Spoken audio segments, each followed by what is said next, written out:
السلام علیکم حضور. وعلیکم السلام. میرا نام صبیحہ شاہدہ اور مبارک احمد شاہد صاحب کی بیٹی ہوں.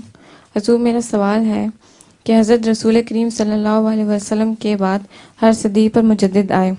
حضور میرا سوال ہے کہ جن بزرگان کو ہم مجدد مانتے ہیں دوسرے مسلمان بھی انہی کو مجدد مانتے ہیں یا کوئی اختلاف ہے؟ مجددین کے متعلق جہاں تک سنیوں کا تعلق ہے اس میں کوئی اختلاف نہیں. ہم بھی انہی کو مجدد مانتے ہیں جن کو دوسرے سنی مسلمان بھی مجدد مانتے ہیں.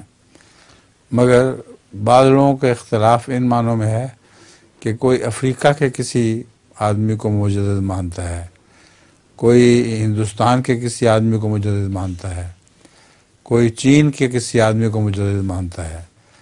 تو مجدد اگر غور کرو تو ایک وقت میں کئی پیدا ہوتے رہے ہیں.